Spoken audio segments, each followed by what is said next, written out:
করছি তোমরা সবাই ভালো আছো। আমরা আজকে আবার আরেকটা নতুন ক্লাস শুরু করছি। কেমন? আমাদের আজকের ক্লাসের আলোচ্য বিষয় হলো ইতালিতে ফ্যাসিবাদের উত্থান ও মুসোলিনি। অর্থাৎ আমাদের আজকের পাঠ ইতালিতে ফ্যাসিবাদের উত্থান নে মুসোলিনি। তাহলে ইতালিতে ফ্যাসিবাদের উত্থানে মুসোলিনি, এটা হচ্ছে আমাদের আজকের পাঠ। তো এই ইতালি তোমরা জানো যে প্রথম বিশ্বযুদ্ধের সময় মিত্রপক্ষে ছিল না, কিন্তু যখন যুদ্ধ শুরু হয় তারপরে ইতালি মিত্রপক্ষে যোগ দেয়। তো সেই ইতালিতে ফ্যাসিবাদের উদ্ভব কিভাবে হলো বা ফ্যাসিবাদের উদ্ভবের কারণ কি, এটা তাহলে আমরা আগে জেনে নেব যে ইতালিতে ফ্যাসিবাদ কেন আসলো, ফ্যাসিবাদের উত্থানের কারণগুলো কি, বা ইতালিতে ফ্যাসিবাদ উত্থানের পটভূমি বলতে পারো, প্রেক্ষিত বলতে পারো, প্রেক্ষাপট বলতে পারো, কেন উদ্ভব হয়েছিল বলতে পারো। কেমন? তাহলে এগুলোকে আমরা একটু পয়েন্টের মাধ্যমে ভাগ করে আলোচনা করব। এখানে দেখো, ভার্সাইতে ইতালির প্রতি নির্মমতা, এটা এক। ভার্সাইতে ইতালির প্রতি নির্মমতা। 2, আর্থিক দুরবস্থা। 3, রাজনৈতিক অস্থিরতা। তাহলে আমরা এক এক করে আলোচনা করি। দেখো, ভার্সাইতে ইতালির প্রতি নির্মমতা, অর্থাৎ ভার্সাইতে প্রথম বিশ্বযুদ্ধের পর ভার্সাইতে যে শান্তির সম্মেলন বসেছিল, সেই শান্তির সম্মেলনে ইতালিও ছিল মিত্রপক্ষে। তো ইতালি এই মিত্রপক্ষে থেকে যখন প্রথম বিশ্বযুদ্ধে সে অংশগ্রহণ করেছিল মিত্রপক্ষের পক্ষে, সেই সময় 1915 সালে, এই যে 1915 সালে লন্ডনে একটা চুক্তি হয়েছিল ইতালির সঙ্গে মিত্রপক্ষের। লন্ডনে একটা চুক্তি হয়েছিল। সেই চুক্তিতে ইতালিকে যুদ্ধের শেষে যদি মিত্রপক্ষ জয়ী হয় তাহলে ইতালিকে বেশ কিছু স্থান দেবার প্রতিশ্রুতি দেওয়া হয়েছিল। অর্থাৎ 1915 লন্ডনে যে মিত্রপক্ষের সঙ্গে ইতালির চুক্তি হয়েছিল, সেই চুক্তিতে ইতালিকে বেশ কিছু জায়গা দেবে বলে মিত্রপক্ষ প্রতিশ্রুতি দিয়েছিল। সেই জায়গাগুলো কি কি দেখো, ট্রিন্টিনো, দক্ষিণ টিরল, ইস্ট্রিয়া, ট্রিয়েস্ট, আলবানিয়া, ড্যালমেশিয়ার অংশবিশেষ, আডালিয়া, ফিউম বন্দর, ইজিয়ান দ্বীপপুঞ্জের সিংহভাগ, এই সমস্ত পাওয়ার একটা প্রতিশ্রুতি ইতালি পেয়েছিল যে যুদ্ধের শেষে যখন মিত্রপক্ষ জয়ী হবে এই অঞ্চলগুলো ইতালিকে মিত্রপক্ষ দেবে। ফলে ইতালি কি করবে, এই অঞ্চলগুলো পেলে অ্যাড্রিয়াটিক সাগরে তাদের একটা আধিপত্য প্রতিষ্ঠিত হবে এবং অ্যাড্রিয়াটিক সাগর তাদের কাছে ইতালীয় হ্রদে পরিণত হবে। এই স্বপ্ন ইতালি দেখত এবং ইতালি আরো আশা করেছিল যে জার্মানির উপনিবেশগুলো সে পাবে, উত্তর আফ্রিকায় সে বেশ খানিকটা উপনিবেশ পাবে। কিন্তু যখন এই প্যারিসের শান্তি সম্মেলনে ভার্সাইতে ইতালিকে কিছুই দেওয়া হলো না, অর্থাৎ ইতালির কাছে যে প্রতিশ্রুতি দেওয়া হয়েছিল সেই প্রতিশ্রুতি অনুযায়ী ইতালি কিছুই পেল না, তারা সবই হারালো মানে তাদের পাওয়ার কথা ছিল সেটা তারা পেল না। ফলে ইতালির প্রতিনিধিকে ভার্সাই থেকে কিন্তু শূন্য হাতে ফিরতে হলো। এই ঘটনা ইতালিবাসীর মনে প্রবল আঘাত হেনেছে। তারা আশা করেছিল, সেই আশা পূর্ণ হয়নি। বিশ্ব রাজনীতির ক্ষেত্রে তাদের মান মর্যাদা ভুলুণ্ঠিত হয়েছে। ফলে এই মিত্র শক্তির প্রতি ইতালিবাসীর বীতশ্রদ্ধ হয়ে উঠেছে। এই ঘটনার ফলেও কিন্তু ইতালির জনগণ গণতান্ত্রিক উদারতান্ত্রিক ভাবধারার প্রতি ধীরে ধীরে আস্থা হারিয়ে ফেলছে এবং তারা ফ্যাসিবাদের দিকে ঝুঁকছে। কেমন? আমরা পরের পয়েন্ট দেখি। পরের পয়েন্ট হচ্ছে আর্থিক দুরবস্থা। ইতালির আর্থিক দুরবস্থা প্রথম বিশ্বযুদ্ধের পরবর্তীকালে। প্রথম বিশ্বযুদ্ধে অন্যান্য দেশের মতো ইতালিও ক্ষতিগ্রস্ত হয়েছিল। ইতালিতে ক্ষতির পরিমাণ ছিল 1200 কোটি ডলার। তাহলে 1200 কোটি ডলার ক্ষতি হয়েছিল প্রথম বিশ্বযুদ্ধের সময় ইতালির। এবং সেই সাথে যুদ্ধের পরেই আমরা জানি যে গোটা ইউরোপ আমেরিকা থেকে আগত মহামন্দার দ্বারা বিপর্যস্ত হয়েছিল। ইতালির উত্তর অংশ ছিল কলকারখানা সমৃদ্ধ। সেই উত্তর ইতালির কলকারখানার শ্রমিকরা ধর্মঘট করতে শুরু করে দেয়। কেন? এই জন্যে যে সেই সময় জিনিসপত্রের দাম প্রচন্ড বাড়ছিল। সে দ্রব্য মূল্য যাতে কমে তার জন্যে, মজুরি বৃদ্ধির জন্যে এবং শ্রমিকদের কাজের সময় কমানোর জন্য। অর্থাৎ উত্তর ইতালির শ্রমিকরা ধর্মঘট শুরু করে মজুরি বৃদ্ধির দাবিতে, কাজের সময় ও দ্রব্যমূল্য কমানোর দাবিতে। শ্রমিকদের এই ধর্মঘটের ফলে কলকারখানাগুলি বন্ধ হয়ে যায় এবং কলকারখানাগুলি বন্ধ হয়ে যাওয়ার ফলে ওই কলকারখানায় যে পণ্যদ্রব্য উৎপাদিত হতো সেই পণ্যদ্রব্যের উৎপাদন কমে যায়। আর দক্ষিণ ইতালি ছিল কৃষি সমৃদ্ধ, কৃষিকাজে সমৃদ্ধ ছিল।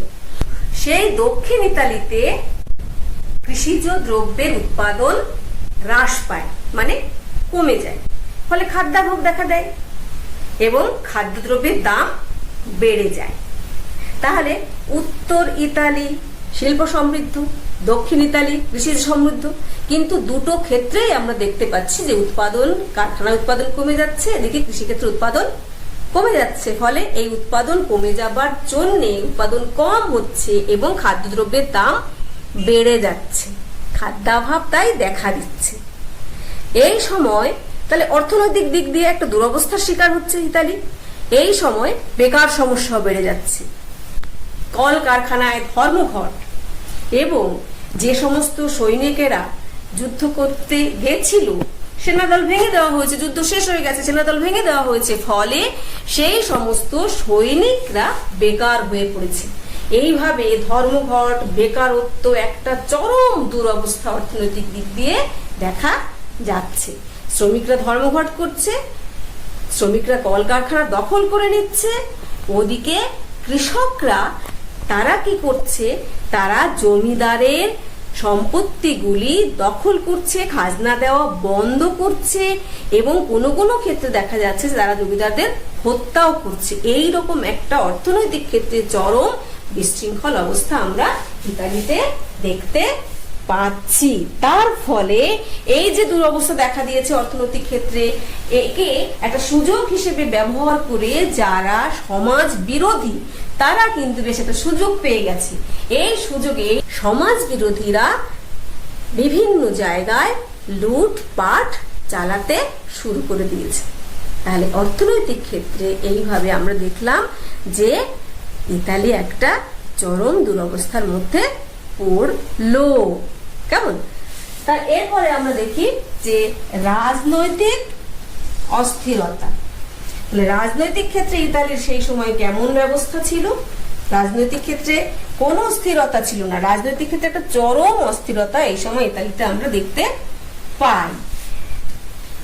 ইতালির ঐক্য আন্দোলন হয় তোমরা জানো 1870। কেমন? সে ইতালির ঐক্য আন্দোলন হবার পরে ইতালি যখন একটা ঐক্যবদ্ধ রাষ্ট্র হিসেবে আত্মপ্রকাশ করলো, সেই সময় ইতালিতে ইংল্যান্ডের মতো সংসদীয় গণতান্ত্রিক ব্যবস্থা চালু হয়েছিল, সংসদীয় গণতান্ত্রিক ব্যবস্থা। তাহলে ইতালির ঐক্য আন্দোলন সম্পূর্ণ হবার পর ইতালি যখন একটা ঐক্যবদ্ধ রাষ্ট্র হিসেবে আত্মপ্রকাশ করলো, সেই সময় ইতালির রাজনৈতিক ক্ষেত্রে কোন ব্যবস্থা গ্রহণ করলো? ইংল্যান্ডেরই মতো সংসদীয় গণতান্ত্রিক ব্যবস্থা ইংল্যান্ডের মতো চালু করলো ইতালিতে। কেমন? কিন্তু ইতালিতে এই সংসদীয় উদারনৈতিক গণতান্ত্রিক ব্যবস্থার ভিত্তিটা খুব শক্তপোক্ত ছিল না, ছিল নড়বড়ে।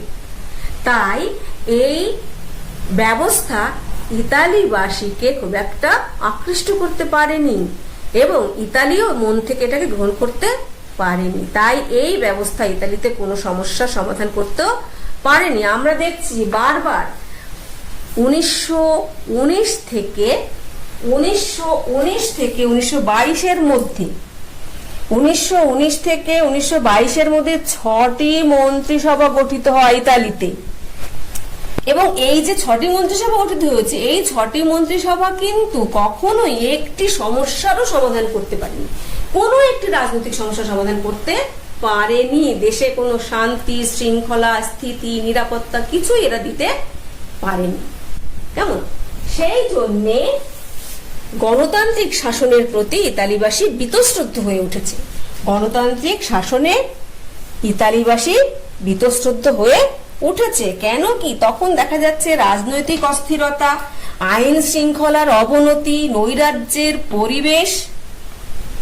আর এই যে রাজনৈতিক অস্থিরতা, আইন শৃঙ্খলার অবনতি, নৈরাজ্যের পরিবেশ, এর সুযোগ নিয়ে ইতালিতে সাম্যবাদের প্রসার ঘটে। ইতালিতে সাম্যবাদের প্রসার ঘটে। এই সাম্যবাদের প্রসার ঘটে মানে হচ্ছে সমাজতান্ত্রিক ধ্যান ধারণার প্রসার ঘটে। আর সেই সমাজতান্ত্রিক ধ্যান ধারণার দ্বারা ইতালির শ্রমিকরা আকৃষ্ট হয়, ইতালিতে সাম্যবাদী দল তৈরি হয়, সাম্যবাদের প্রসার ঘটছে, শ্রমিকরা তার দিকে ঝুঁকছে। কেমন? এই সাম্যবাদী ভাবধারার ফলে শ্রমিকদের মধ্যে নিজের অধিকার বোধ জন্মাচ্ছে। শ্রমিকরা বিভিন্ন কলে কারখানায় ব্যাপক ধর্মঘট করছে।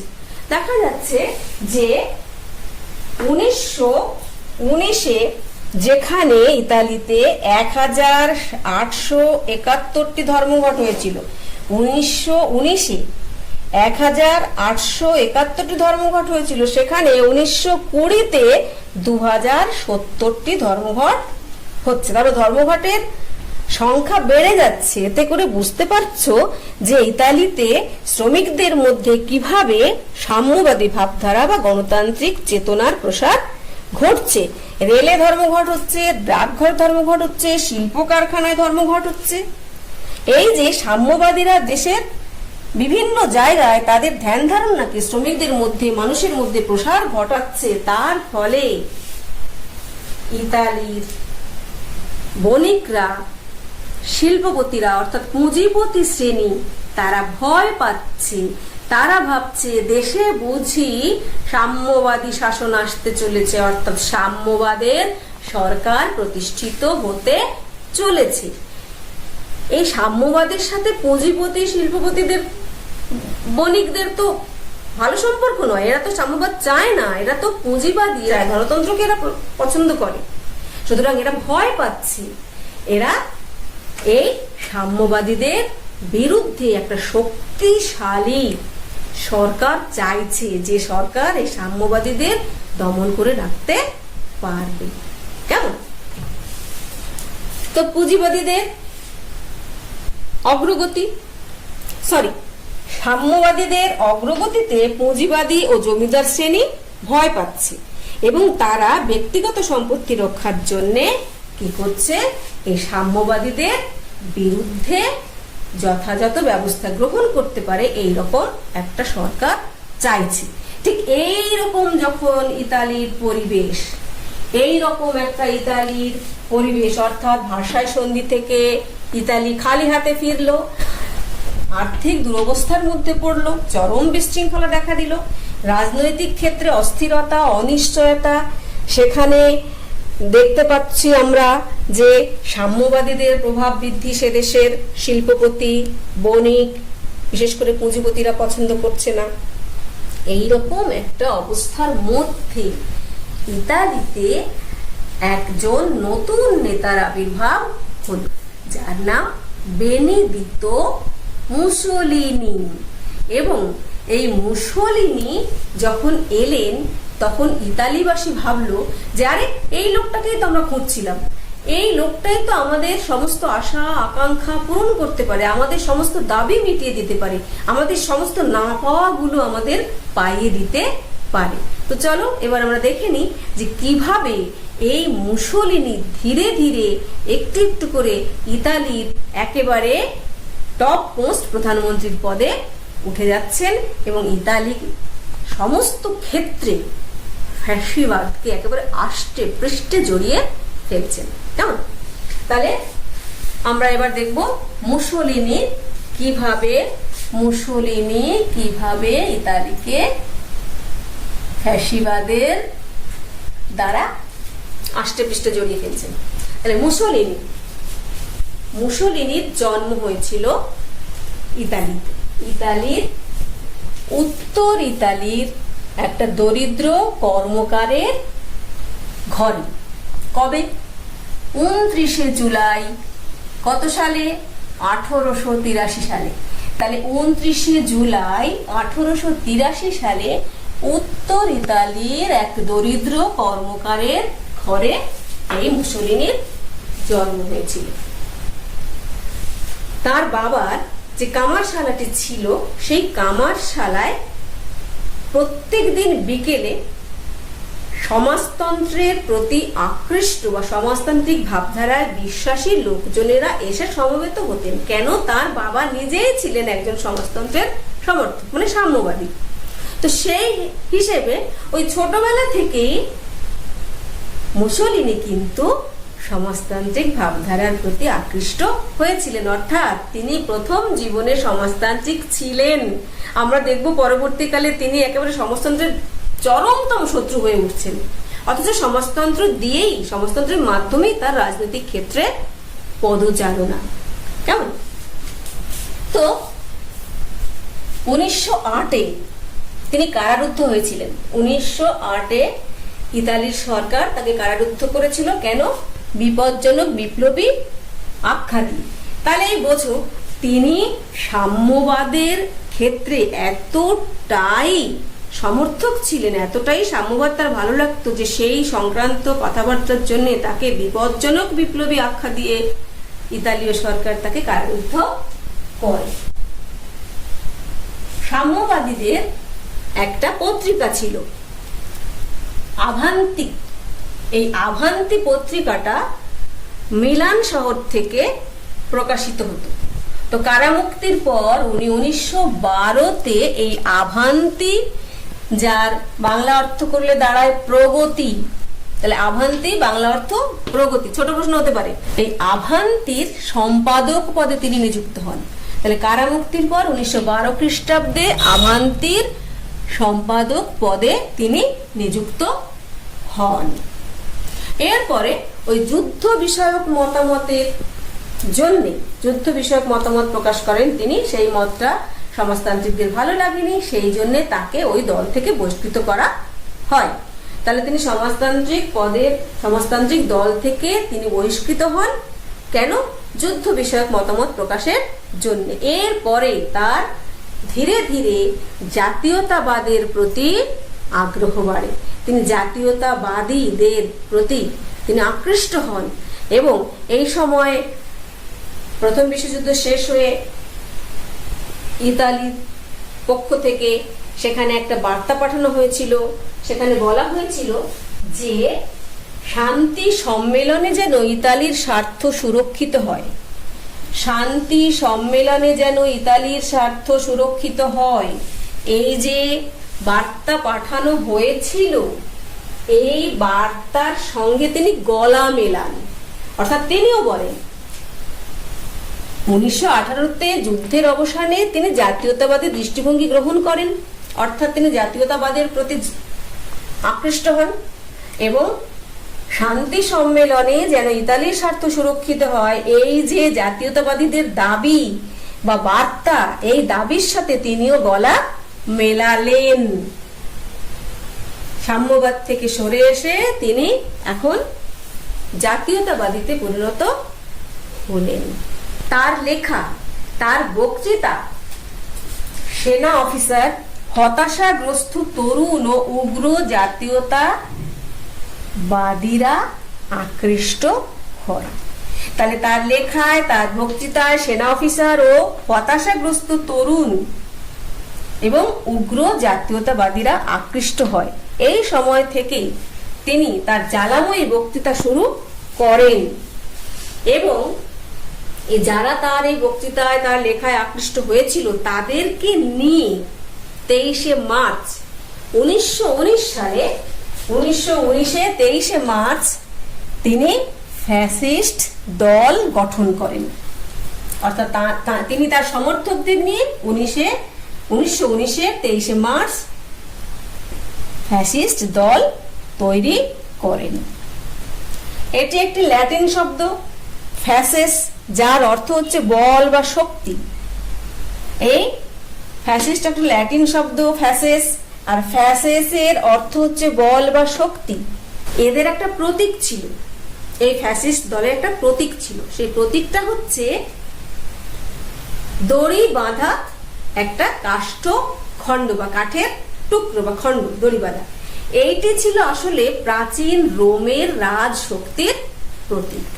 তাহলে প্রাচীন রোমের রাজশক্তির যা প্রতীক, ফ্যাসিস্ট দলেরও সেই একই প্রতীক। এই দলটা গঠন করার পর তিনি একটা আধা সামরিক বাহিনী তৈরি করলেন। সেই আধা সামরিক বাহিনী যারা সদস্য ছিল তারা কালো পোশাক পরতো, কালো শার্ট পরতো, সেই জন্য তাদেরকে বলা হতো ব্ল্যাক শার্ট। তাহলে এই দল তৈরি করার পর তিনি তার সমর্থকদের নিয়ে একটা আধা সামরিক বাহিনী তৈরি করলে সেই আধা সামরিক বাহিনীর সদস্যরা কালো শার্ট পরতে বলে তাদের ব্ল্যাক শার্ট বলা হয়। তিনি তার এই ফ্যাসিস্ট মতবাদ প্রচার করার জন্য পপুলো দা ইতালিয়া নামে একটি প্রচার পত্রিকা প্রকাশ করেন। পপুলো দা ইতালিয়া নামে একটি প্রচার পত্রিকা প্রকাশ করেন, যার মধ্য দিয়ে তিনি তার মতবাদ প্রচার করছিলেন। এই দলের 70টি শাখা প্রতিষ্ঠিত হয়। 70টি শহরে এই দলের শাখা প্রতিষ্ঠিত হয়। 70টি শহরে শাখা প্রতিষ্ঠিত হয়। 1921 এর সমর্থকের সংখ্যা দাঁড়ায় 30 লাখ। 1921 এর সমর্থকের সংখ্যা দাঁড়ায় 30 লাখ। 1921-এ ইতালিতে যে নির্বাচন হয়েছিল সেই নির্বাচনে ফ্যাসিস্ট দল অংশ নিয়ে 35টা আসন লাভ করে। 1921-এ যে নির্বাচন হয় সেই নির্বাচনে 35টি আসন পায় এবং সেই নির্বাচনের সময় মুসোলিনি লক্ষ্য করেছিলেন যে সরকার, গণতান্ত্রিক সরকার অত্যন্ত দুর্বল এবং এই দুর্বল সরকার দেশের সন্ত্রাসবাদ আটকাতে পারছে না, দেশের সন্ত্রাসবাদী কার্যকলাপ আটকাতে পারছে না, অর্থাৎ আইন শৃঙ্খলা ঠিকঠাক মতো রক্ষিত হচ্ছে না। এটা তিনি লক্ষ্য করলেন, আর এটা লক্ষ্য করেই তিনি এর সুযোগ নিয়ে নিজের সমর্থকদের দিয়ে দেশের বিভিন্ন জায়গায় সন্ত্রাসবাদী কার্যকলাপ চালাতে লাগলেন। বিভিন্ন রাজনৈতিক দলের সভা সমিতি বানচাল করা, তাদের উপরে অত্যাচার করা, বিশেষ করে সাম্যবাদীদের উপরে অত্যাচার করা, তিনি এইগুলো করে যেতে লাগলেন এবং লোকের সামনে তুলে ধরলেন যে দেখো, জনসমক্ষে তুলে ধরলেন যে দেখো দেশের সরকার এই সমস্ত সমস্যা সমাধান করতে পারছে না, সন্ত্রাসবাদকে রুখতে পারছে না। অর্থাৎ দেশের সরকারের প্রতি দেশের জনগণকে আরো বিক্ষুব্ধ করে তুললেন। উত্তর ইতালিতে ধর্মঘট, কারখানা বন্ধ। দক্ষিণ ইতালিতে কৃষিকাজ ব্যাহত, উৎপাদন হ্রাস পাচ্ছে, জিনিসপত্রের দাম বাড়ছে, খাদ্যদ্রব্যের অভাব দেখা দিচ্ছে, দেশে বেকার, দেশের সরকার সেই সমস্যা মোকাবিলা করতে পারছে না। এই রকম অবস্থার সুযোগ নিয়ে তিনি 1922 সালে দেশের রাজাকে তৃতীয় ভিক্টর ইমানুয়েল। দেশের রাজা তৃতীয় ভিক্টর ইমানুয়েল তাকে তিনি বললেন যে আমি আমার সমর্থকদের নিয়ে, ব্ল্যাক শার্টের সমর্থকদের নিয়ে রোম অভিযান করতে আসছি। আমাদের উদ্দেশ্য হচ্ছে রাজা এবং সামরিক বাহিনীকে একটা নতুন ইতালি উপহার দেওয়া। সেই সময় ইতালির যিনি প্রধানমন্ত্রী ছিলেন তার নাম হচ্ছে লুইজি ফাক্টা। ইতালির যিনি প্রধানমন্ত্রী ছিলেন তার নাম হচ্ছে লুইজি ফাক্টা। তিনি সামরিক আইন জারি করে মুসোলিনিকে আটকাতে চেয়েছিলেন, রুখতে চেয়েছিলেন, কিন্তু ভিক্টর ইমানুয়েল তাকে বাধা দেন। ফলে ফাক্টা মন্ত্রিসভা পদত্যাগ করে। 30 তারিখে, অক্টোবরের 30 তারিখে, 1922-এর অক্টোবরের 30 তারিখে, 1922-এর অক্টোবরের 30 তারিখে, 1922-এর অক্টোবরের 30 তারিখে মুসোলিনিকে ভিক্টর ইমানুয়েল ইতালির প্রধানমন্ত্রী পদে বসান। তাহলে 1922-এর 30 অক্টোবর ভিক্টর ইমানুয়েল দেশকে গৃহযুদ্ধের হাত থেকে বাঁচানোর জন্য, অর্থাৎ তিনি বুঝলেন যে মুসোলিনিকে যদি আটকানো হয় তাহলে কিছুতেই তিনি দেশকে রক্ষা করতে পারবেন না, দেশে গৃহযুদ্ধ শুরু হবে। সেই জন্য তিনি প্রধানমন্ত্রী ফাক্টাকে সামরিক আইন জারি করতে দিলেন না। ফাক্টা মন্ত্রিসভা পদত্যাগ করলো এই জন্য। আর ভিক্টর ইমানুয়েল তখন বুঝলেন দেশকে রক্ষা করার জন্য, তিনি গৃহযুদ্ধের হাত থেকে বাঁচাবার জন্য মুসোলিনিকেই দেশের প্রধানমন্ত্রী করলেন। যেই মুসোলিনিকে প্রধানমন্ত্রী পদে বরণ করা হলো, সঙ্গে সঙ্গে সমস্ত সন্ত্রাসবাদী কার্যকলাপ সম্পূর্ণভাবে বন্ধ হয়ে গেল, একদম পুরো বন্ধ হয়ে গেল। অর্থাৎ এই যে দেশের মধ্যে একটা কৃত্রিম দুরবস্থা তৈরি করা, সন্ত্রাসবাদ তৈরি করা, সব ছিল মুসোলিনির নিজের তৈরি, ওই ক্ষমতা দখলের জন্য। আর তিনি যখনই দেশের প্রধানমন্ত্রী পদে বসলেন, তারপর থেকে গোটা দেশে নিরঙ্কুশ একনায়কত্ব প্রতিষ্ঠার জন্য সর্বতোপ্রকার চেষ্টা করে চললেন। ফ্যাসিবাদ বিরোধী সমস্ত শক্তিকে তিনি নির্মূল করার চেষ্টা করলেন। ফ্যাসিবাদ বিরোধী সমস্ত শক্তিকে তিনি নির্মূল করার চেষ্টা না, নির্মূল করলেন। সমস্ত বিরোধী দলগুলির সদস্যদের বিরুদ্ধে হত্যা, কারারুদ্ধ করা হলো, তাদের হত্যা করা হলো, কাউকে কারারুদ্ধ করা হলো। এইভাবে ফ্যাসিবাদ বিরোধিতা সম্পূর্ণ তিনি নির্মূল করে দিলেন। 1924 সালে যে সাধারণ নির্বাচন হয়েছিল ইতালিতে, সেই নির্বাচনে গুন্ডামি কারচুপি করে তিনি 65% ভোট পেয়ে নিরঙ্কুশ সংখ্যাগরিষ্ঠতা লাভ করলেন, অর্থাৎ একক সংখ্যাগরিষ্ঠতা লাভ করলেন। ফলে তার বিরুদ্ধে আর কোনো বিরোধিতা কেউ করার সাহস দেখাতে পারল না। 1926 সালে যে নতুন সংবিধান চালু হলো, সেই নতুন সংবিধানে তিনি ফ্যাসিবাদ বিরোধী সমস্ত রাজনৈতিক দলগুলিকে নিষিদ্ধ ঘোষণা করলেন, অর্থাৎ একক দলের শাসন প্রতিষ্ঠিত হলো। আর সেই একক দলটা কি? সেই একক দলটা নিঃসন্দেহে ফ্যাসিস্ট দল। তিনি ইল দুজে বা এক নায়ক উপাধি নিলেন। ইল দুজে বা এক নায়ক উপাধি নিলেন। তবে তিনি একটা কাজ করলেন, সেটা হচ্ছে এই যে রাজনৈতিক অস্থিরতা ছিল, অনিশ্চয়তা ছিল, সেইগুলি থেকে তিনি ইতালিকে মুক্ত করলেন। তার সরকার, নিরাপত্তা, স্থায়িত্ব এইগুলো সুনিশ্চিত করলো, অস্থিরতা দূর করলো,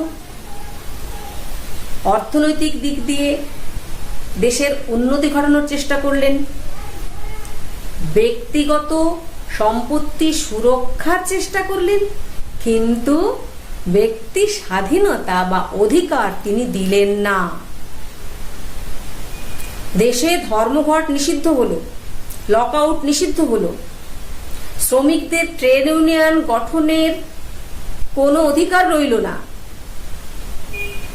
এইভাবে ইতালিকে এই একনায়ক শাসনের অধীনে আনলেন ফ্যাসিস্ট দলের নেতৃত্বে। তাহলে এইভাবে আমরা দেখছি যে মুসোলিনির উত্থান, আর সেই উত্থানের পেছনে কতগুলি কারণ এখানে আমরা দেখলাম। তো আমাদের আজকের আলোচনা আমরা এখানেই শেষ করলাম। ভালো থেকো, যদি ভালো লাগে, উপকার পাও, লাইক করবে, শেয়ার করবে। নিজে যেমন উপকার পেয়েছো, শেয়ার করে অন্যকে সেই উপকার পাবার সুযোগ করে দেবে। আর যদি কেউ নতুন এসে থাকো তাহলে সাবস্ক্রাইব করবে, বেল আইকনটাতে ক্লিক করে রাখবে, যাতে আমার পরের ক্লাসটা সবার আগে তোমার কাছে যায়। আর কমেন্টস করতে কিন্তু অবশ্যই ভুলো না, কেমন? আজকে চলি, ভালো থেকো সবাই।